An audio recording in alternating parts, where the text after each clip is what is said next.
Hello and welcome to the education. This is Yogesh Maurya. तो जैसा कि लास्ट क्लास में हमने बात किया था कि जो मोल पे डिपेंड होने की प्रॉब्लम थी उनको डिस्कस किया था। ओके, तो जैसा कि हेडिंग में मेंशन किया है मैंने कि जो मोल से जुड़ी हुई प्रॉब्लम है, ठीक है, उनको हम डिस्कस करेंगे। तो ज़रूरी नहीं कि प्रॉब्लम बहुत ही सीधे तरीके से पूछी जाए, है ना। कुछ प्रॉब्लम कॉम्प्लिकेट होती हैं। सपोज मोल दिया है, कुछ और पूछ लिया, समथिंग कुछ और चीज़ें दी हुई हैं और आपको नंबर ऑफ मोल्स निकालने के लिए पूछा गया हो, राइट। तो हम हर एक चीज़ को डील करने वाले हैं कि सपोज कुछ भी निकालना हो आप उसे कैलकुलेट कर सकें जो भी मोल से जुड़ा हुआ है, ठीक है, क्योंकि बहुत सी एंटिटी को हम मोल में रिप्रेजेंट करते हैं। तो बात करते हैं सीधे मोल से जुड़ी हुई प्रॉब्लम की। तो देखिए, कुछ हम फॉर्मूले बात करते हैं जो अक्सर आपने बुक्स में देखा होगा। तो क्या है कि अगर हम फॉर्मूलों की बात करें तो एक आपने फॉर्मूला देखा होगा, क्या कि अगर नंबर ऑफ मोल निकालने हैं, ठीक है, इसको एन से लिखते हैं, तो क्या है, given number of entity, given number of entities. इसका मतलब क्या होता है, देखो एंटिटीज का मतलब क्या है, गिवन नंबर ऑफ एटम हो सकता है, गिवन नंबर ऑफ मॉलिक्यूल हो सकता है, आयन हो सकते हैं, कुछ भी। यहाँ पे कुछ भी पार्टिकल, आयन, एटम, कुछ भी, मतलब उसकी नंबर दिया हुआ होगा, ठीक है ना। तो क्या है ना, यहाँ मोल होगा। दूसरी बात क्या है कि हमें सिंपल क्या करना है कि अगर हम यहाँ पर अवोगाड्रो नंबर ए, मतलब n equal to n upon Na, अगर given number of entity n है और अवोगाड्रो नंबर आपका Na है, तो ये आपका फार्मूला निकल के यहाँ से आता है। दूसरा फार्मूला आपने एक और देखा है, क्या है भाई फार्मूला, कि अगर नंबर ऑफ मोल n निकालने हैं, राइट, तो क्या कहते हैं, वेट, भार बटे अणुभार, सुना होगा ना, पार्टिकल वेट। पार्टिकल वेट का मतलब क्या है, यहाँ पर देखो, पार्टिकल का मतलब अगर एटम दिया हुआ तो एटम का वेट, मॉलिक्यूल दिया तो मॉलिक्यूल का वेट, आयन दिया तो आयन का वेट, कोई फॉर्मूला दिया हुआ तो फॉर्मूला यूनिट जो होती है उसका वेट, जो भी दिया हुआ। अब सिंपल वे में जो है इसको ऐसे समझो, वेट का मतलब क्या है, गिवन वेट, वो किस में होगा, ग्राम में ले लो। अब अगर पार्टिकल वेट जो है 1 मोल है, सपोज पार्टिकल वेट अगर 1 मोल है तो उसको कहेंगे मोलर वेट, है ना। मोलर मास बोलते हैं जनरली। वो एटम का है तो एटम का मोलर मास, अगर वो सिंपली आपका मॉलिक्यूल का है तो मॉलिक्यूल का मोलर मास। तो सिंपली हम यहाँ पे लिखते हैं molar mass, right, molar mass. और हमें पता है मोलर मास ग्राम पर मोल में होता है, राइट। ये चीज़ें हो गई। अच्छा, इसको और थोड़ा शॉर्टकट करते हैं। जो मोलर मास होता है, ठीक है, तो मोलर मास क्या होता है, 1 मोल का होता है। 1 मोल एंटिटी जो होती है उसका जो भी मास होगा उसको कहते हैं सिंपली मोलर मास, ठीक है। तो इसका मतलब ये है कि ये क्या नीचे लिखा हुआ है, वेट ऑफ 1 मोल, मतलब 1 मोल एंटिटी जो होगा उसका जो भी आपका होगा वेट, उसको कहेंगे। और इसको ही मतलब इसी का दूसरा नाम है। कहने का मतलब ये है कि सवाल में क्या दिया है, प्रॉब्लम में हमें नहीं पता, राइट। तो जिस भी टर्म में हो उसे समझना है हमें कि हमें एक्चुअल में निकालना क्या है। और यहाँ पे हमने लिखा सिंपली गिवन वेट, जो कि क्या था, ग्राम में। ये सब फार्मूले एक ही नाम है, ठीक है, आप इनको जो भी समझें। अगर इसको और शॉर्ट करना है इधर लिख देते हैं n इक्वल टू, हम सिंपल लिख देते हैं गिवन वेट, अगर W मान लें हम, ये हमारा क्या, गिवन वेट, ये हमारा क्या है, गिवन वेट, ओके। और वेट मोलर मास को हम m से लिख देते हैं अगर, ठीक है, ये हमारा क्या है, ये चीज़, ठीक है। तो आपका ये एक फार्मूला आ गया। तो एक फार्मूला आपका ये और एक फार्मूला ये, 2 फार्मूले आपने बुकों में 10th स्टैंडर्ड से पढ़ रखा होगा, ठीक है ना।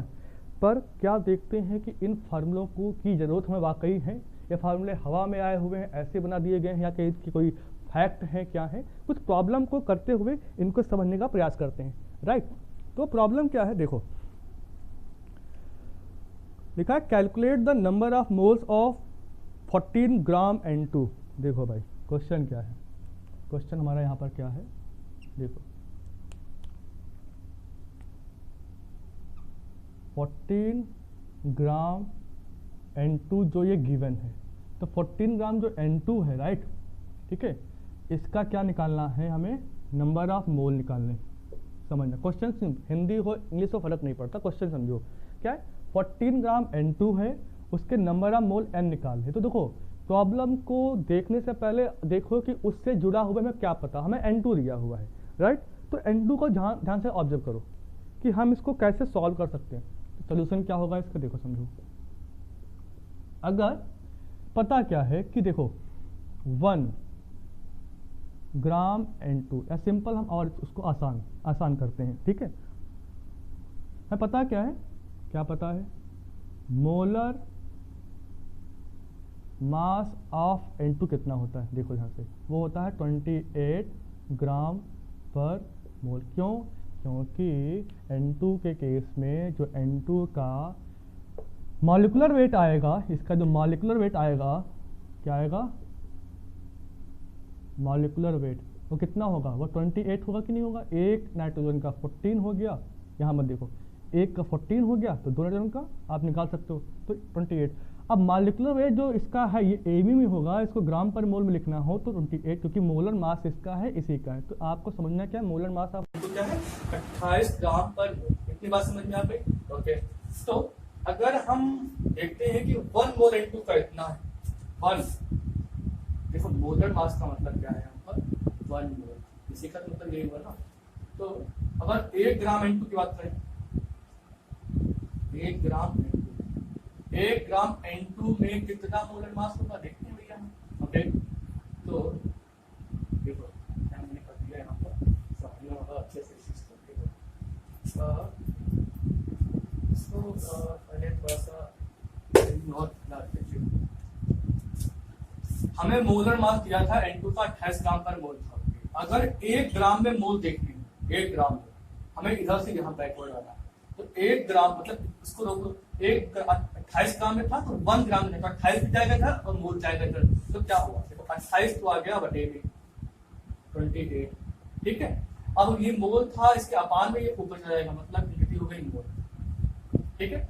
तो 1 ग्राम में 1/28 मोल होंगे। ओके विद ओके, सही है। यहाँ पर निकाला क्या था 14 ग्राम, तो भाई 14 ग्राम की बात करते हैं, 14 ग्राम में कितना होगा, 1 में इतना है, 14 में मल्टीप्लाई कर दो, 14 मतलब 1 × 14 में होगा 28 कितने मोल। तो जो भी आया है मोल आया हुआ, यूनिट लिखा हुआ है, यहाँ से ट्रांसफर किया हमने। ओके, तो जो भी ये वैल्यू आएगी यही तो हमारा मोल था, मतलब यही हमारा n था, राइट, n। अब देखो कि अलग बात है कि 1 आप अगर निकालोगे इसका 0.5 आ जाएगा, ठीक है, n की वैल्यू। तो देखो अगर आप क्वेश्चन को ऑब्जेक्ट हो, यहाँ पर 14 गिवन अमाउंट था, देखो यहाँ पर गिवन वेट, ओके, 28 क्या था, मोलर मास था इसका, राइट, मोलर मास। तो फॉर्मूला जो है कॉन्सेप्ट पे ही बन के निकल के आया है, इतना समय ना लगे आपको समझने के लिए, इसीलिए आपको फॉर्मूले दिए गए हैं, ठीक है। साइंटिस्ट ने मदद किया है, इसलिए निकाल के दे दिया आपको, बट आपको जरूरत नहीं, ठीक है। फॉर्मूला उन लोगों के लिए होते हैं जिन्हें कॉन्सेप्ट अच्छे से क्लियर नहीं हो सकता यार, उनको लगता है वो भूल जाएंगे कि एक्चुअल प्रोसीजर क्या था, राइट। तो जो फॉर्मूले याद कर सकते हैं तो मेरे फॉर्मूले हैं, याद कर तो प्रोसीजर आपके हो गए, ठीक है। एंड इसको तो हमने प्रूव कर दिया कि इसको भैया ऐसे निकालते हैं। अच्छा, अब हम प्रॉब्लम बदल देते हैं, ठीक है। हमने प्रॉब्लम देखते हैं क्या है।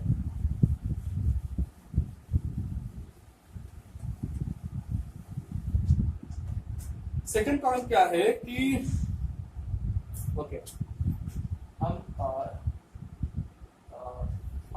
× 10⁻23 एटम्स, क्वेश्चन में क्या है गिवन, क्या है 5 × 10⁻23 एटम्स हो, या आपको गलती से कहीं मॉलिक्यूल्स दे दें या आयंस दे दें, क्या पूछता है, इससे फर्क नहीं पड़ता। कोई एंटिटी दी है, राइट, हमें क्या दिया है, कोई एंटिटी दी है, कुछ फिक्स कर दिया है कि भाई इतनी चीजें हैं, चीजें मतलब कुछ नहीं, एटम को मॉलिक्यूल आयन कुछ भी हो सकता है, राइट। तो ये गिवन है। अब कह रहा है कि इसके लिए, ठीक है ना, इसके लिए हमें क्या निकालना है, नंबर ऑफ, फिर वही कहानी, देखो गिवन क्या है, गिवन है नंबर ऑफ एटम्स, तो निकालना क्या, हमें क्या निकालना है। तो स्टार्ट करते हैं कि हम जानते हैं क्या है, तो हमें पता है बेटा, देखो क्या पता है, 1 मोल जो होता है, ठीक है, 1 मोल में 6.022 10⁻23 इंटिटीज होती हैं। यहाँ पर इंटिटीज क्या है, हमारा एटम, यहाँ पर आप लिखोगे एटम, ठीक है। क्या है, 1 मोल में इतने एटम्स हैं, क्लियर। तो अगर 1 एटम्स में मोल निकालना हो, मतलब इसमें इतना है, इतना एंटिटी है, तो 1 एटम में निकालना हो तो इस मेथड है, तो यहाँ बहुत आसान है। तो 1 एटम्स में कैसे निकालेंगे कि भाई हमारा 1 था, ऊपर मोल में था, ये क्या था, मोल में था, ठीक है ना, तो इधर आ गया। ओके, तो 1 अपॉन कितना हो गया, सिंपल देखो यहाँ पर 1 अपॉन कितना लिखा जाएगा, 6.022 10 to power 23। अब देखो जाए, इतना तो ये था कि एंटिटी गिवन था, कितना है मतलब नहीं है हमें, बस ये हमने अपने दिमाग से किया है, इतनी बात तो ठीक है। अब देखो 5 × 10⁻23 एटम्स में कितने मोल निकालना है, तो 1 में इतना है, भाई इसमें कितना होगा देखो, 5 × 10⁻23 एटम्स में कितने मोल होंगे, सिंपल देखो 5 एक में इतना, 5 × सिंपल 5 गुणे 10⁻23 मल्टीप्लाइड बाय 6.022 10 to power 23। देखो जो भी आता है आंसर से मतलब नहीं, ये जो भी आएगा वही हमारा एन होगा, ठीक है। तो एन मतलब क्या है, जो भी क्वेश्चन आप हल कर लेना यही आता है आंसर होगा। अब हम फॉर्मूले की पुष्टि करते हैं, देखो ध्यान से, इस यहाँ पर ध्यान दो, इतना जो अमाउंट था वो गिवन अमाउंट ऑफ एंटिटी था, क्या एंटिटी का गिवन अमाउंट, वहां देखो ध्यान से, first formula given number of entities कितना था, यहाँ पर दिया हुआ, ये फॉर्मूले का पार्ट है, ठीक है। आपने इसको डिवाइड किया किससे, एन से किया कि नहीं किया, तो या तो आप फॉर्मूला रख लो या तो कॉन्सेप्ट समझ लो, ठीक है। दोनों केस आपके हाथ में है, हमें इससे कोई फर्क नहीं। देखो मोल का कॉन्सेप्ट कुछ इस तरीके से है कि पेपर में क्या दे दे क्या आपको पूछ देगा उसका कोई भी पता नहीं होगा आपको। इवन हायर क्लासेस में मोल से क्वेश्चन आते हैं, वहां पर वो हमेशा खिलवाड़ करते हैं यूनिट के साथ, सब कुछ पता होगा उनको, यूनिट पे चेंजेस कर देंगे कि आपको यूनिट कन्वर्जन नहीं आता होगा तो आप सॉल्व नहीं कर सकते। बट नीट या जेई के लेवल पे वो सीधा क्वेश्चन पूछते हैं कि फॉर्मूले में पुट किया एंड आंसर आ गया, अगर थोड़ा सा भी दिमाग लगाते हैं आपको। तो आपने इन दोनों को देख लिया, चलो उनकी बात अभी नहीं करते हैं कि क्या कहते हैं, जो भी है कुछ और देख लेते हैं कि हम और क्या कुछ क्वेश्चन कर सकते हैं इससे जुड़े हुए। तो ओके, अच्छा एक ट्रिक समझते हैं, जिनको ये फार्मूले भी नहीं रखने और आपस में आ जाए इंटर कन्वर्जन, तो उनके लिए क्या एक नोट, क्या एक नोट समझते हैं,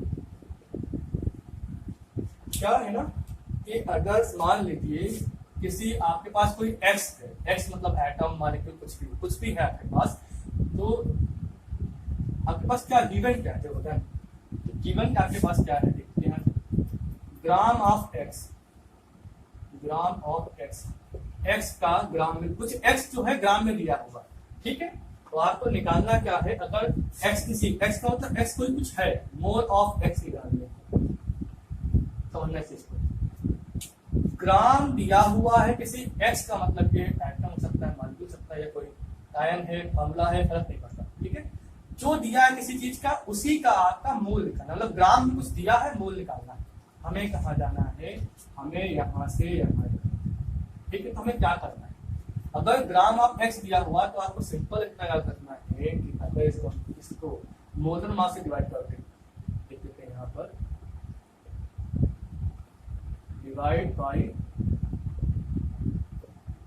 मोलर मास। अगर हम यहाँ पर ग्राम ऑफ एक्स को मोलर मास से डिवाइड करते हैं तो मोल ऑफ एक्स अपने आप ही निकल जाएगा, आप सिंपल कर देंगे। ग्राम ऑफ एक्स मतलब गिवन अमाउंट, गिवन वेट अपान मोलर मास, अपान मोलर मास वेट लिखना है, ठीक है।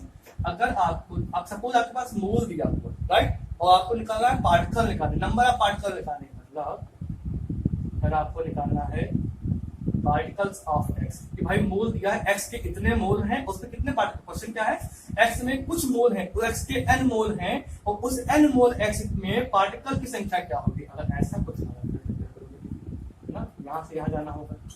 सिंपल क्या करते हैं, अगर हम मल्टीप्लाई कर दें, मल्टीप्लाई बाई आवागाद्रो नंबर को एन नॉट से लिखते हैं, मतलब ये कर दें हम, तो यहाँ से यहाँ करते हैं, ठीक है। अगर प्रोसीजर कुछ उल्टा हुआ, सपोज अभी क्या हुआ, गिवन एक्स दिया है, मोलर मास से डिवाइड किया, मोल आ गया, मोल दिया है आवागाद्रो नंबर से डिवाइड किया, सॉरी आवागाद्रो नंबर से मल्टीप्लाई किया, पार्टिकल्स ऑफ एक्स आ गए, कितने पार्टिकल्स होंगे, राइट। अगर आपको ये दिया है, यहां से ये जाना है, तो सब जस्ट अपोजिट, समझो यहाँ से यहाँ गए तो मल्टीप्लाई किया हमने, राइट। यहाँ से आ जाएंगे तो क्या डिवाइड कर देंगे, उल्टा कर देंगे। और मैथ बेसिक मैथ में क्या कर देते हैं हम, डिवाइड बाई, ठीक है, इसको ऐसे लिखते हैं और यहाँ से हम राइट। अब अगर यहाँ से आपको जहाँ जाना इस तो जस्ट उल्टा कर रहे हैं ऑपरेशन में। एक्स दिया हुआ है मोल में, अगर गिवन अगर ग्राम निकालना है एक्स का तो सिंपल यहाँ पे आपने अगर डिवाइड किया यहाँ मल्टीप्लाई कर दो,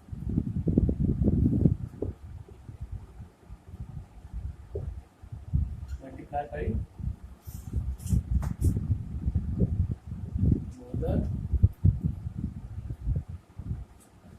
देखो भाई एक बात सच है, जो मैंने अभी जस्ट यहाँ पे लिखा है इसको आपको क्या करना है, इसको 2-3 बार देखना है, गिवन फॉर्मूले से कंपेयर करना है अपनी कॉपी पे ट्राई।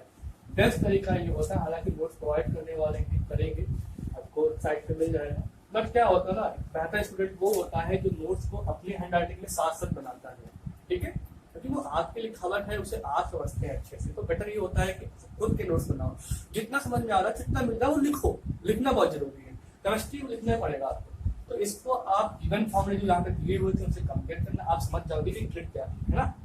तो यहाँ तक हमने बात किया कि अगर हम गिवन वेट और नंबर ऑफ मोल्स में कोई रिलेशन है, उससे कोई प्रॉब्लम आती है तो कैसे सॉल्व करें, ठीक है।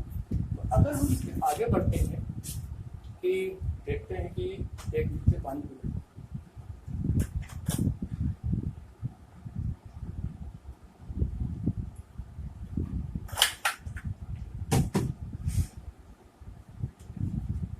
ओके, हम जानते हैं क्या जानते हैं, फ्रॉम आइडियल गैस इक्वेशन क्या क्वेश्चन भैया, पीवी बराबर एन आर टी, ठीक है। यहाँ से अगर एन निकाला तो आर टी नीचे भेज देते हैं तो क्या होता है, एन निकल के जाएगा पी वी बराबर आर टी, एक हमने तो यहाँ मिल गया हमें। हम सब वो पॉसिबिलिटीज देख लेंगे जहां जहां भी एन जो है नंबर ऑफ मोल है, राइट, हम वहां से भी प्रॉब्लम हो सकती है, ठीक है। तो हम हर चीज को समझते हैं, यहाँ पर कुछ डेटा समझते हैं कि कहाँ पर क्या है देखो जैसे जो आपका एन तो नंबर ऑफ मोल जानते हो, पी क्या है, पी आपका जो है वो प्रेशर, पी क्या भैया है, एब्सोल्यूट टेम्परेचर है, किसमें होगा कैलोरी में रखते हैं, ठीक है, क्या है 215 कैलोरी, इसी को 0 डिग्री सेंटीग्रेड भी लिख सकते हैं, ओके। एंड टी हो गया, वी हो गया, पी हो गया, वी सॉरी ये क्या है आपका वॉल्यूम, ठीक है। और क्या है, और आर आप सभी जानते हो क्या है, यूनिवर्सल गैस कांस्टेंट। अगर कोई चीज कांस्टेंट तो इसका मतलब उसकी कुछ न कुछ वैल्यू अवश्य ही निकाली गई होगी, ओके बेटे, इसको समझना होगा। इसकी बहुत सारी 3 वैल्यू है, देखो आपको समझना होगा, यूनिट पे डिपेंड करती है, ठीक है। अगर आप लिखते हो 8 पॉइंट, ठीक है 313, आई गेस ये लिखते हो आप सर 8.313, 314 लिखते हो, ठीक 314, एक होता है सॉरी 0.08314, ठीक है। क्या होता है कि अगर सोचेंगे कि आप मैंने क्या लिख दिया, तो कुछ नहीं, यूनिट का कन्वर्जन का खेल है, ओके। तो ये जो होता है पहला ये joule, kelvin inverse and mole inverse में होता है, तो वैल्यू आप दे देते हैं रिक्वायरमेंट के अनुसार रखते हैं हम लोग ऐसा। अगर ये वैल्यू आपको रखनी है इसका मतलब ये मीटर बार केल्विन इनवर्स और मोल इनवर्स में रखोगे। अगर एटीएम हो तो क्या होगा, सपोज अगर आपको चाहिए litre ATM kelvin inverse mole inverse में, तब ये वैल्यू एग्जैक्टली ऐसे नहीं रहेगी, क्योंकि लीटर और सॉरी बार और एटीएम में थोड़ा सा डिफरेंस होता है, इस बात को समझिएगा, ठीक है। ये वैल्यू होती है 0.8 आई गेस 2 and 1 ये वैल्यू, तो आर की इतनी वैल्यू, ठीक है। तो मोस्ट प्रोबेबली आप इस वैल्यू को यूज करते हैं, बट डिपेंड करता है कि हम किस यूनिट के साथ डील कर रहे हैं, है ना। ये पढ़ा होगा समान राशियों में ही हमने जोड़ घटाना, मतलब एक जैसी क्रियाएं की जाती है, जो मैथमेटिकल फैक्टर होते हैं वो एक जैसी यूनिट पे ही की जाती है, अलग अलग नहीं की जाती, थ्रेड्स का पैटर्न होता है। ओके, तो आर की इतनी वैल्यू आ गई। अच्छा, अब हम देखते हैं इसमें क्या सीखने वाले हैं। ओके, डेटा टैली कर लेते हैं, डेटा सही है सारा। हाँ, चलो बात करते हैं। ओके, तो अब हम अगर कुछ कंडीशन लगाते हैं, क्या है, एट एस टी पी पर, देखो एसटीपी का मतलब क्या है, स्टैंडर्ड टेम्परेचर एंड प्रेशर। तो स्टैंडर्ड टेम्परेचर प्रेशर की कंडीशन क्या है, इसका मतलब है इस कंडीशन में जो आपका जो टेम्परेचर होगा वो 273.15 केल्विन, मतलब 0 डिग्री सेंटीग्रेड, राइट। एंड इसमें जो प्रेशर आपका होगा, देखो प्रेशर का दो कंडीशन है, अगर हम बार में लें तब क्या, हम अगर लेते हैं बार के अलावा क्या एटीएम, तो हम यहाँ पर बार लेते हैं, पहले बार लेते हैं, 1 बार। ओके ओके, इतना कर सकते हैं। और क्या करें हम, करते हैं इससे, यहाँ से अगर आप V निकालो, सपोज आपको वॉल्यूम निकालना हो, राइट, तो P को नीचे भेज दो तो क्या होगा, P इक्वल टू nRT/P। देखो एक बात सुनो, अगर इसी चीज को हम 1 क्योंकि अगर n बराबर 1 मोल लेंगे, इसका मतलब है जो हम वॉल्यूम निकालने वाले हैं वो 1 मोल के अगर हो, तो भाई n की वैल्यू 1 हो गई, तो V इक्वल टू RT/P बचेगा, वो दिक्कत। अब हम RT/P पे करते हैं अपना काम। अब आप क्वेश्चन पूछोगे कि यहाँ पर R इसमें से कौन सा रखना है। आप देखो P दिया हुआ है बार पे, तो जो बार जहां पर है, कहाँ बार है भैया, देखो बार हमारा इस वाले में है, राइट, इस वाले में, तो इस वाले डेटा को यूज करो। क्या किया हमने, देखो n तो हो गया 1, तो भाई यहाँ रखा हमने, फिर क्या है 0.0831 and 4, ठीक है ना, इसको यहाँ लिख देता हूँ n/1। Okay, and complete T कितना था 273.15 बटे पी कितना था 1 बार। इसको आप जब कैलकुलेट करोगे तो एक कमाल की राशि मिलती है 22.7। अब तक भी ये मिल जाएगा, हमने तो पढ़ा ही नहीं था, है ना। चलो आपकी कंफ्यूजन थोड़ा सा हम और बढ़ाते हैं, ठीक है। मैं कहाँ पे कैलकुलेट करूँ, यहाँ पे करता हूँ।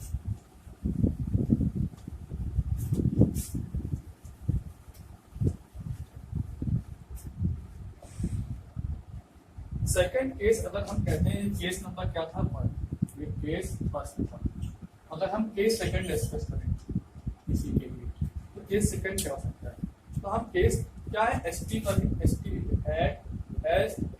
एंड पी, एस टी की वैल्यू देख रहे हैं, क्या देख रहे हैं, देखो अगर टेम्परेचर को हम फिर से 273.15 केल्विन रखें और प्रेशर को इस बार अगर हम एटीएम में कैलकुलेट करते हैं, तो क्या होगा, सिंपली अगर हम 1 मोल के लिए लेते हैं तो V इक्वल टू कितना आ जाएगा, अभी देखा हमने क्या था nRT/P, तो nRT/P n कितना था 1 था, हट गया तो फिर किधर रखो। अब क्या है कि R इसमें से कौन सा चूज करना है, डिपेंड करता है कि P किसमें, एटीएम में, इसका मतलब आप ये रखोगे, तो यहाँ पर कैलकुलेट करते हो 0.0821 और यहाँ 273.15 के पहले जोड़ो, यहाँ पे वो कट जाएगा, ठीक है, नीचे 1 बार मतलब 1 एटीएम में। ओके, आप जब सॉल्व करोगे, यूनिट को रख के आप सॉल्व करोगे ना, तो यहाँ पर जो आपको वैल्यू आएगी हो पाएगी 22.4 लीटर, ठीक है। आप अपने आप से घर पे कैलकुलेट करिए, आपको एग्जैक्टली बिल्कुल जैसी डेटा मिलेगा, ठीक है। अब सोचेंगे आप कि अब आप किस डेटा को प्रिपेयर करोगे, बहुत बेसिक चीजें, जितनी भी छोटी क्लासेस में 11th 12th हाई स्कूल है ना के लेवल में, वो इस डेटा को प्रिपेयर करते हैं, क्योंकि जनरली उनके लिए एटमॉस्फेरिक प्रेशर को 1 एटीएम माना गया है, बट आईपैक का कहना ये है कि जो एटमॉस्फेरिक प्रेशर होता है वो 1 एटीएम ना होकर एग्जैक्टली 1 बार को कंसिडर किया गया, मतलब कि दोनों ही प्रेशर है, ठीक है, बट 1 बार को अधिक कंसिडर किया गया, राइट, क्योंकि 1 बार और 1 एटीएम में बहुत डिफरेंस नहीं है, ठीक है, वो 0 पॉइंट समथिंग का डिफरेंस है, ठीक है, पॉइंट के सेकंड हिस्से पर। हम आगे बात करेंगे नेक्स्ट लेक्चर में यूनिट कन्वर्जन कैसे कन्वर्ट करते हैं वॉल्यूम, टेम्परेचर एंड प्रेशर की यूनिट को आपस में कैसे करते हैं कन्वर्ट। ओके, हम लोग देखेंगे इसको अलग से, इससे मिक्स आउट नहीं करते हैं। तो आयुपैक जो है, आयुपैक इसको बेहतर करते हैं, ये आयुपैक जो है इसको करती प्रिफर, बट आपको अभी इसी को कंसीडर करना है, ठीक है। एक कमाल की बात ये है कि आपने सुना एनटीपी पर, है ना। फर्स्ट देखिए मैंने बात किया कि एनटीपी को ही एसटीपी कहा गया था, मैंने कह दिया था वो इसलिए कहा मैंने, जब गैस के लिए बात करते हैं तो गैस के लिए जो टेम्परेचर होता है, टेम्परेचर जो होता है उसको चुनते हैं इतना, मतलब गैस के लिए टेम्परेचर 0 डिग्री सेंटीग्रेड ही चुनते हैं नॉर्मली, एंड प्रेशर 180 लेते हैं। तो जब ये डेटा होगा तो अल्टीमेटली एंटीपी पर निकालेंगे तो उसके लिए वॉल्यूम कितना ही आएगा। ये चीज आपके लिए इम्पोर्टेंट है, आप इसको नोट कर लीजिए, वीडियो को रोक लीजिए। अब हम बात करते हैं कि हमें मिला क्या, हमें बस यहाँ से इतनी इंफॉर्मेशन मिली, हालांकि इस डेटा को हम हायर क्लास में यूज करते हैं, बट इन लोअर क्लास आपको याद रखना है कि भाई 1 मोल गैस जो होती है वो कितना वॉल्यूम ऑक्युपाई करती है, तो वो सिंपली 22.4 लीटर आयतन मतलब वॉल्यूम ऑक्युपाई करती है। तो अभी तक क्या सीखने को मिला हमें, क्या है इसी बात कि वॉल्यूम ऑक्युपाइड बाय इसके द्वारा 1 मोल गैस, 1 मोल गैस के द्वारा कितना वॉल्यूम ऑक्युपाई किया गया, तो हमने अभी कैलकुलेट किया ये आएगी 22.4 लीटर, ठीक है। अब इस 22.4 लीटर जो कि वॉल्यूम ऑक्युपाई किया गया, देखो सिंपल क्या है कि मान लो कि एक कंटेनर है, यहाँ पर एक फ्रिक्शन लेस जो है, यहाँ पे पिस्टन लगा हुआ है फ्रिक्शन लेस, ठीक है, और इसमें एक आइडियल गैस है, कोई भी गैस भरी हुई, ठीक है। तो इसका अगर है ना, इसका जो वॉल्यूम होगा, यहाँ कह सकते हैं कि इसका अगर हम 1 मोल ले लें, ठीक है, तो 1 मोल का जो भी वॉल्यूम होगा वो 22.4 लीटर होगा। ये बात आपको समझ लेगी यहाँ से, ठीक है। आते हैं मुद्दे पे। तो मुद्दे की बात क्या है कि अगर हम इसमें 2 चीजें निकाल सकते हैं, क्या 1 मोल गैस ने वॉल्यूम ऑक्युपाई किया कितना 22.4 लीटर, तो इस 22.4 लीटर का जो भी मास होगा, क्या होगा मास, उसको क्या कहेंगे, क्योंकि 1 मोल गैस का वॉल्यूम इतना है, ठीक है। तो अगर उसका मास, अगर मास जहां 1 मोल की बात कर रहे तो आपको मोलर मास समझ में आना चाहिए, तो इसी को कह सकते हो molar mass of a gas. कभी भी अगर मोलर मास निकालना हो किसी गैस का तो तुरंत दिमाग में आती है 22.4 लीटर की वो बात कर रहा है, ठीक है। दूसरी बात क्या है, 22.4 लीटर क्या आया, molar mass of A gas. तो इसका मतलब ये है कि ओके, बात करते हैं मोलर। इसकी हेडिंग अगर हम इस तरह से बनाए, इसकी हेडिंग क्या हो सकती है, molar volume of a gas, ये हमारी हेडिंग हो सकती है कि molar volume of a gas. Gas के मोलर वॉल्यूम क्या है, बस मोलर का मतलब है 1 मोल गैस का वॉल्यूम कितना है, तो 1 मोल गैस का वॉल्यूम कितना है 22.4 लीटर। इसका मतलब इसी को बोलते हैं, इसी को क्या बोलते हैं, molar volume of A gas, ठीक है, इसी को बोलते हैं। इसको एक नाम और बोलते हैं, हम यहाँ पे लिख सकते हैं इसको क्या बोलते हैं, ग्राम, जैसे हम लास्ट में ग्राम एटम की बात की थी वैसे ही बिल्कुल है, ठीक है, ग्राम मॉलिक्यूलर वॉल्यूम बोलते। ये टर्म जनरली वो यूज नहीं करेंगे क्योंकि आपको कंफ्यूज नहीं करेंगे, कार्य 22.4 को बस ये बोलते हैं, और सिंपल याद रखना है कि भाई क्या है, 1 मोल गैस जो होती है वो 22.4 लीटर वॉल्यूम ऑक्युपाई करती है। आपको इतनी बेसिक सी बात याद होनी चाहिए। तो यहाँ से मोल में क्या रिलेशन, इसका एक फॉर्मूला एक और दिया होगा आपको में, क्या दिया है, n इक्वल टू, अगर मोल निकालना है, ठीक है, तो क्या है, अगर वॉल्यूम लीटर में गिवन है और उसको हम डिवाइड कर दें किससे, 22.4 लीटर से, समझ जाते हैं क्या है, वॉल्यूम लीटर में गिवन होगा, ठीक है, और उसको हम 22.4 लीटर से अगर डिवाइड कर दें, ठीक है, तो क्या है हमारा मोल निकल आएगा। और इस चीज को ध्यान से देखना। हाँ एक मिनट, यहाँ पे लिखते हैं एट एनटीपी पर, ये कंडीशन ध्यान रखना। अच्छा गैस के लिए हमने बताया भी कि गैस के लिए क्या होता है, नॉर्मल टेम्परेचर को ही स्टैंडर्ड टेम्परेचर कंसीडर कर लेते हैं। Only for a gas not other particle like solid and liquid. ठीक है, गैस के लिए बात करेंगे तो टेम्परेचर एनटीपी एंड एसटीपी दोनों ही सेम, ये आपको दिमाग में रखनी है सभी बात। ठीक है, इसी को हम यहाँ पर क्रॉस लगा देंगे। क्या ये क्या है, ओनली फॉर गैस, वरना एक्चुअल एनटीपी पे निकालते हैं ना 22.4 लीटर नहीं आएगा, बल्कि 22.8 लीटर और 22.5 लीटर आएगा। तो ये 22 के बजाय आई गेस 25 आएगा। ठीक है, इतना कैलकुलेट कर सकते हैं हम लोग बिल्कुल सेम प्रोसीजर से। ठीक है, आपको बस टेम्परेचर यहाँ पर 25 कर देना है इन रियल, बट कर सकते। अच्छा बात तो चलते हैं इस फॉर्मूले की रिक्वायरमेंट में है कि नहीं है, इसका प्रूव कर देते हैं कि एक्टिव फार्मूला ऐसे क्यों लिखा होगा। तो हम आपको फिर एक प्रॉब्लम देते हैं। प्रॉब्लम क्या है, हम इसको एक्सप्लेन करते हैं। क्या एक्सप्लेनेशन देते हैं, क्या बोल सकते हैं, एक कंडीशन को कंसीडर हम बनाते हैं। कंडीशन क्या है, एनटीपी पर पी एन टी पी क्या है, हमें पता क्या है, हम आज करते हैं start. NTP volume occupied, NTP पर किसी का जो वॉल्यूम है कितने 1 मोल गैस, तो 1 mole gas V NTP by 1 mole gas, मतलब 1 मोल गैस के द्वारा कितना वॉल्यूम एनटीपी पर ऑक्यूपाइड किया गया है। इसका मतलब क्या है, ये कितना है 22.4। इस फॉर्मूले को भूल जाओ 4 क्या है ना, 1 मोल गैस एनटीपी पर इतना वॉल्यूम ऑक्यूपाई करती है, हमें पता है। ठीक है, तो 1 मोल इतना करती है। अगर 2 मोल होगा तो, अगर सपोज यहाँ लिखा होता है 2 मोल, तो क्या करते हैं, 2 से मल्टीप्लाई कर देते हैं इसको, है ना। अगर यहाँ पर 4 होता तो 4 से मल्टीप्लाई कर देते, राइट। तो हमने कहा कि यहाँ पर n मोल है, तो n मोल गैस जो होगी वो कितना वॉल्यूम ऑक्यूपाई करेगी, तो यहाँ से n से मल्टीप्लाई कर देते हैं, राइट। अब अगर हम इसको नीचे देखते हैं, लीटर को भी नीचे देखते हैं, ठीक है, तो अगर हम यहाँ से n निकालें क्या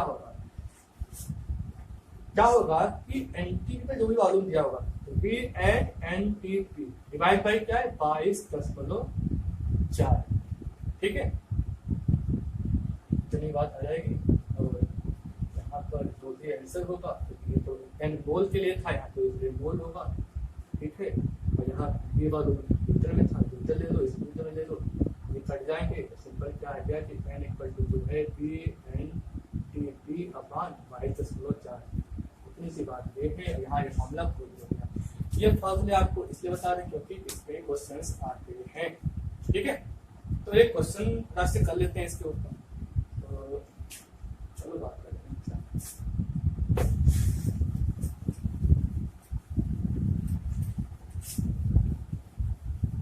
एक न्यूमेरिकल सॉल्व कर लेते हैं।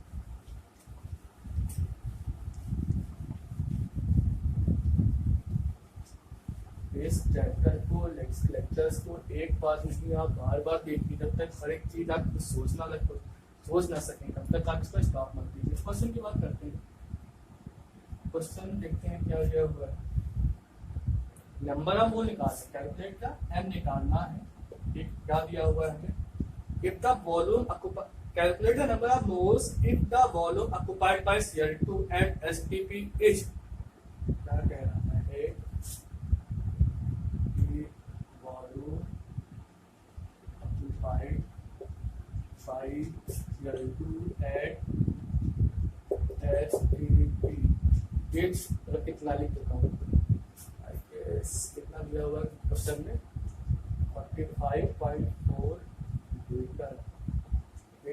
चेक कर लेते हैं एग्जैक्टली ये दिया हुआ है। तो भाई क्या है ना, STP पर Cl2 क्या वॉल्यूम कितना ऑक्युपाई किया है Cl2 ने STP पर वॉल्यूम कितना दिया हुआ, मतलब ये अल्टीमेटली अगर तो ध्यान से देखो तो क्या ये VNTP या सिंपल हम इसको सही लिखेंगे, इसको V जो है STP पर कितना है 45.4 लीटर, ये तो गिवन क्या निकाल रहा है इसमें, यहाँ पर n निकाल रहा है। तो क्वेश्चन को ध्यान से पढ़ो, देखो कि हम इससे अपनी तरफ से बिना हाथ लगाए क्या इंफॉर्मेशन निकाल सकते हैं। देखो ओके सॉल्व करते हैं कि STP, अच्छा जो एक्चुअल प्रोसीजर है उसको फॉलो करते हैं भाई। ओके तो STP पे जो है 1 मोल में जो वॉल्यूम है आपको पता है 22.7 लीटर होता है। देखो जो छोटी क्लास वाले हैं NTJ वाले वो इसको यहाँ पर 22.4 देंगे, लेकिन सही तरीका ये नहीं, सही सीखो ठीक है, क्योंकि जब ये आंसर आता है ना तो बहुत ही मालूम सा डिफरेंस होता है। तो आपको जो वहाँ पे एग्जाम में जो ऑप्शंस मिलेंगे ना वो बहुत ज़्यादा दूर नहीं होंगे, बहुत पॉइंट्स में डिफरेंस आता है तो इतना फर्क नहीं पड़ता। लेकिन अगर आप एक्चुअल में करना चाहते हो तो पहले आपको ये ट्राई करना चाहिए, पर आपकी छोटी क्लासेस में आप इसको रिफर करने वाले हैं, ठीक है। डिफरेंस हमने बता दिया आपको, राइट। छोटे क्लास में बहुत ही रॉन्ग तरीके से डील करते हैं चीज़ों को, बट डिपेंड नहीं करता। ओके तो 1 मोल में इतना लीटर वॉल्यूम आपको फाइंड करना है, ठीक है। तो अगर सिंपल निकालें 1 मोल में इतना लीटर है तो 1 लीटर में कितना होगा, आप बता यहाँ से 1/22.4 लीटर। ओके यहाँ करना हो तो क्या है 1 मोल में इतना है, ठीक है। तो 1 मोल में कितना कितने लीटर में, जस्ट डेटा चेंज करना है यहाँ जो बस उसको समझ लेना अपने आप से। तो यहाँ वही इतनी बात कि 1 मोल में कितना वॉल्यूम है तो 1 लीटर में कितना होगा मोल, तो 1 कर लिया हमने, ठीक है।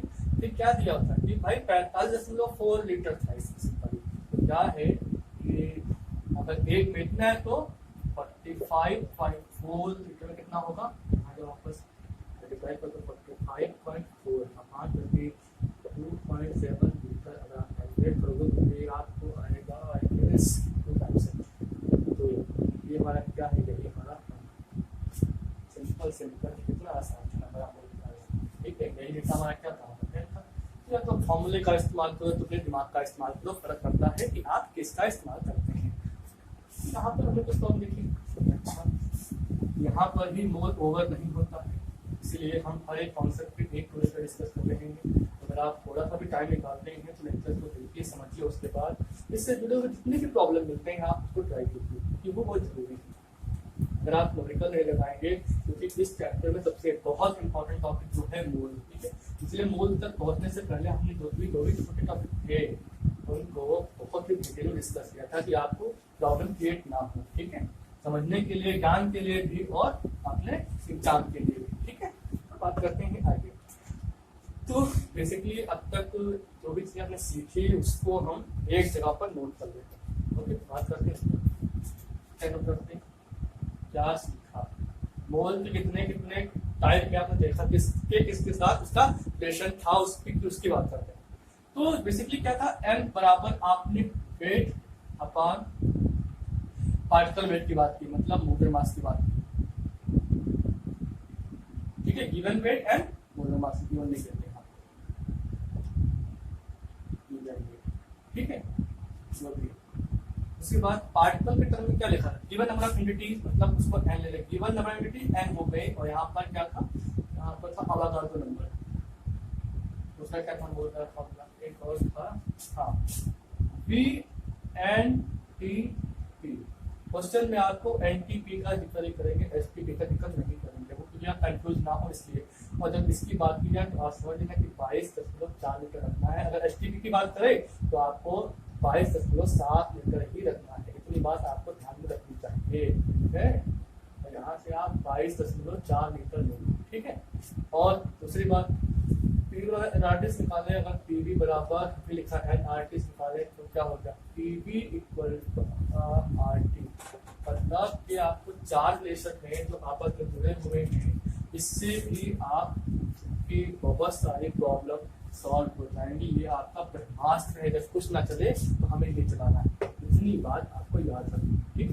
ये फार्मूला जितने फार्मूले में सीखे उनसे जुड़ा हुआ है, राइट। तो मोल को हम डिफाइन कर लें, अब कुछ प्रॉब्लम करते हैं इससे जुड़ी हुई तो आपको समझ में आएगा कि आखिर ये फार्मूले आपको क्यों सिखाए गए, ठीक।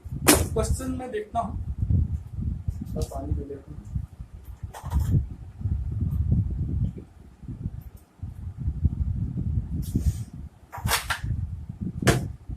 देखिए क्वेश्चन करते हैं, राइट।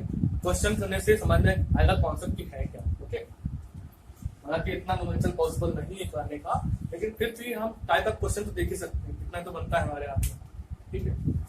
क्वेश्चन देखो, क्वेश्चन नंबर 8 ये क्वेश्चन है, calculate the number of NaCl ions, very good, calculate the number of NaCl ions in 0.58 gram.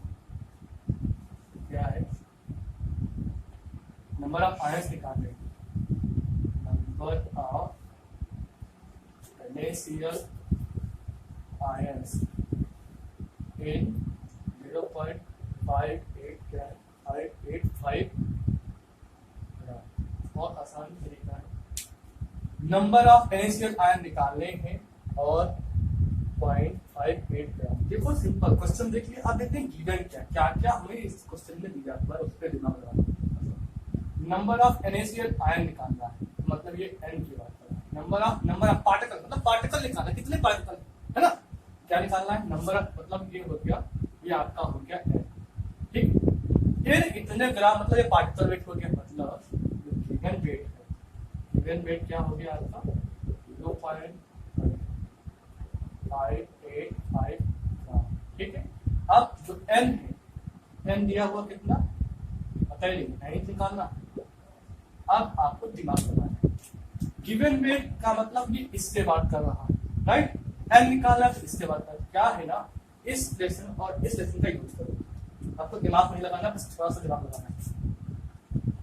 Given weight upon molar weight, molar mass कह सकते हैं इसको, फर्क नहीं पड़ता, and n upon Z lesson हमने फटाक से उठा लिया वहां से ऊपर से, ठीक है ना, जो दिया था यहाँ। अब देखो हम इसमें क्या नहीं जानते, n पता है नहीं पता, ये निकालना हमें, na पता है, मोलर मास निकाल सकते हैं, और गिवन अमाउंट दिया हुआ, सब कुछ दिया हुआ। NaCl की मोलर मास की बात कर लेते हैं, बहुत लोग निकालना नहीं जानते हैं, तो NaCl एक आयनिक कंपाउंड है, तो इसका जो भी मास आएगा उसको बोलेंगे फॉर्मूला मास, हम बात कर चुके हैं लास्ट लेक्चर में, ठीक है। तो जो फॉर्मूला मास आएगा NaCl आयन का, वही इसका कहलाएगा, इसको देखो ऐसे, अगर इसका हम फॉर्मूला मास निकालते हैं, क्या फॉर्मूला मास, तो क्या है, Na आयन यहाँ पर Na है, तो क्या Na का होता है 23 प्लस Cl का 35.5 ले लेते हैं, इसको आप ऐड कर लीजिए तो मिलेगा 58.5, ठीक है। और इसी को अगर हम कहते हैं मोलर मास के टर्म में, तो बस लिखना ग्राम पर लीटर लग जाएगा, सॉरी ग्राम पर मोल, क्या मतलब आप देखो क्या गिवन वेट कितना कहा गया 0.585 ग्राम, छोड़ दो इसको, और मोलर मास कितना था 58.5, ठीक है, बराबर Na पता नहीं निकालना है, सॉरी n निकालना है, Na कितना है 6.022 and 10 to the power 23। अब देखो से क्या यहाँ से आप Na निकाल सकते हैं, वैसे निकाल सकते हैं, क्या होगा देखो 0.585 डिवाइड बाई, एंड ये ऊपर आ जाएगा यहाँ पर मल्टीप्लाइड बाई 6.022, बहुत ही बेसिक मैथ है, इसमें कोई बहुत ज़्यादा कॉम्प्लिकेट नहीं है, 58.5, और इसको कैलकुलेट करना, और एन आर का निकल आएगा यहाँ से, एन आर को निकल, जो भी डेटा है अलग क्या पड़ता है, ये तो कॉन्सेप्ट सीखना है, राइट। तो यहाँ से ये क्वेश्चन आपका हो जाएगा, पॉज कीजिए, कैलकुलेट कीजिए, ओके। नेक्स्ट क्वेश्चन क्या है,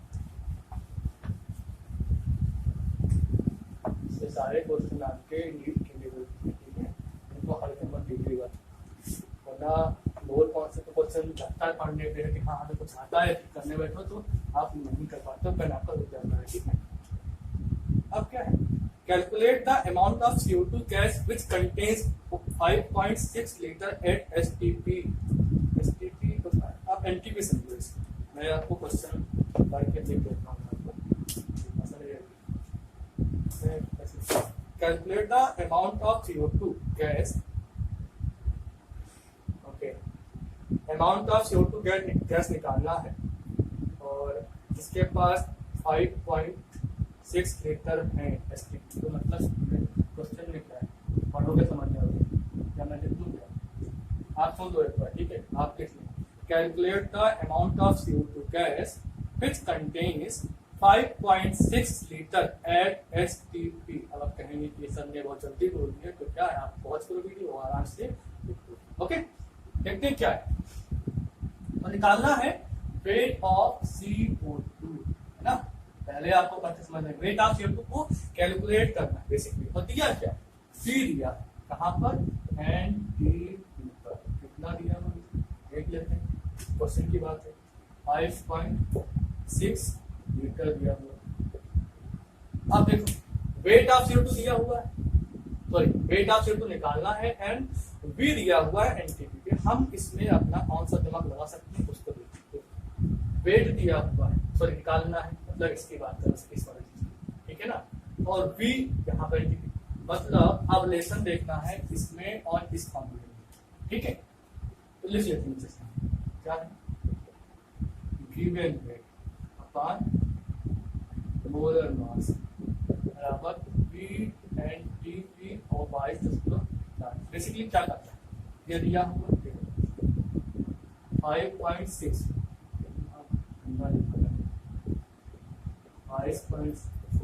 ठीक है। गिवन वेट तो निकालना ही हमें, है ना। गिवन वेट को डब्ल्यू लिख लेते हैं, सिंपल लिख लेते हैं गिवन वेट।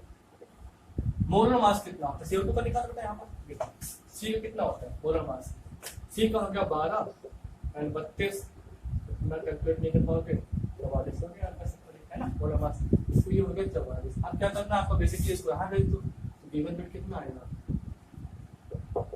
कितना आसान है, बहुत बेकार क्वेश्चन, ठीक है। ऊपर पहुंच गया 44, यहाँ 22.4, जो भी आ जाए बढ़िया आंसर है, कितना आसान है। आपको क्या करना, क्वेश्चन पढ़ो, इस लेसन से पहले हो रहा है, दो एंटिटी के बीच का रिलेशन, इसका इसके साथ सकता है, मतलब ये ब्रह्मास्त्र हमने कहा था, आपको कुछ नहीं याद रखना, सब भूल जाओ, इसे याद रखो, सारे क्वेश्चन भूल जाएंगे। मोल के सभी क्वेश्चन केवल एक ही फॉर्मूले इससे हो जाएंगे, मेरा दावा है। दावा नहीं करता क्योंकि अगर उसको घुमा दिया तो आप कहोगे कि सच बताया नहीं, ठीक है, बट इसी से होते हैं, ठीक है। क्लास बहुत लंबी हो रही है, ठीक है। तो बेसिकली क्या है ना, मोल समझ लो आज लास्ट है, फिर इसके बाद हम कंसंट्रेशन टर्म पढ़ेंगे, वहां भी मोल का खेल है, बट थोड़ा चीजें बदल जाएंगे, ठीक है। तो न्यूमेरिकल है, बहुत सारे न्यूमेरिकल है, हम और डिस्कस कर सकते हैं, एक अच्छा न्यूमेरिकल पढ़ते हैं लास्ट, ठीक है। बस तो देखता हूँ, calculate the volume of CO2 gas, the volume of CO2 gas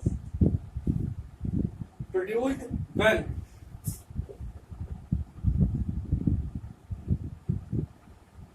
produced when 100 gram of CaCO3 is heated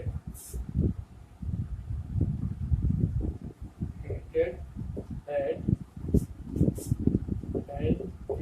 बहुत अच्छा क्वेश्चन, लास्ट क्वेश्चन, इसको प्यार से देखते हैं कि भाई इसका क्या मतलब है।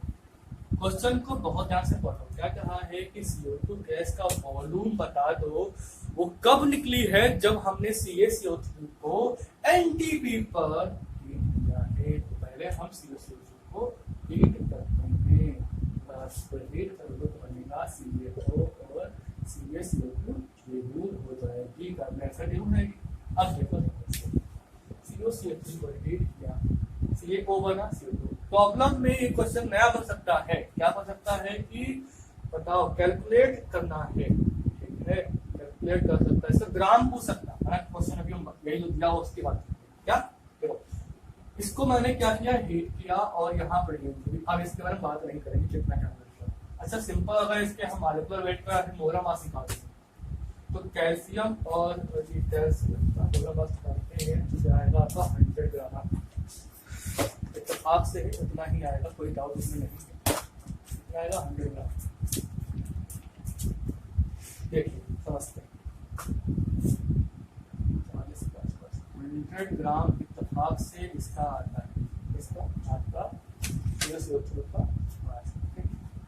CO का निकालोगे तो 56 आएगा, 56 ग्राम आएगा। ग्राम पर मोल लिख सकते हो, एटॉमिक मास, सॉरी मॉलिक्यूलर तो मॉलिक्यूलर मास लिखो। CO2 भी कितना निकलेगा, 44 ग्राम। ये डेटा बेटा वो नहीं जो यहाँ पर ये डेटा ये है जो इसका फॉर्मूला मास है, ठीक है, सिंपल से है, इसका मॉलिक्यूलर मास ही लिखा है, इसकी थोड़ी बातें नहीं। तो 100 ग्राम जो है वो हीट होता है इसका कितना ग्राम ये बनता है, क्योंकि आपको पता है द्रव्यमान संरक्षण का नियम, कंजर्वेशन ऑफ मास, जितना मास यहाँ होगा उतना मास काउंट कर लो या 100 को बिल्कुल भी ऑक्यूपाई करेगा, ठीक है। हमें फोकस करना है इस डेटा पर, इस ये सोल्यूशन को कितना 40 ग्राम जो है वो निकला हुआ है, ठीक है, मोलर मास। तो क्या है पता क्या देखो, क्या है एल पर given weight upon molar mass weight को क्या फर्क पड़ता है, ठीक है, ये हमें फॉर्मूला पता है, ठीक है।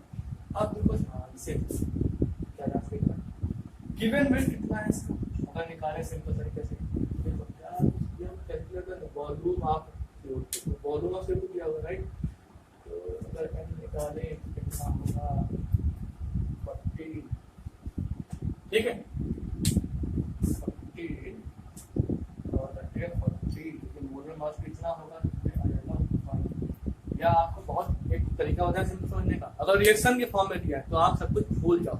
देखो कितना हुआ, यहाँ पर 1 मोल PaCO3 था, उसको हीट किया गया तो 1 ही मोल तो बना हुआ है CO और 1 ही मोल जो आपका यहाँ पर CO2 निकला हुआ है। तो आपको बिल्कुल देख के ही समझ में आता है कि यहाँ पर 1 मोल CO2 निकला है, कि आप उस बैलेंस कर दो, इसको अगर 1 मोल रख के फॉर्मूले को बैलेंस करो सिंपल, 1 मोल तो आएंगे, ये चाहे फॉर्मूले समझो चाहे समझ लो। तो n तो हमारा आ गया भाई, अब क्या करने वाले हैं देखो, n का एक फॉर्मूला और था एसटीपी वाला, तो V N T P upon क्या था भाई 22.4, तो n तो यहाँ पर निकल गया हमारा, n कितना है 1 पी एन टी पी और 22.4, क्या निकालना था, वॉल्यूम ऑफ CO2 का निकल गया भैया, देखो यहाँ से बी यहाँ लिख दो PNPP जो है ये 22.4 गुणे 1 ही तो आ रहा है, जो भी लीटर ले लो, ठीक है, सॉल्व करो हो गया, thank you, okay, next section में।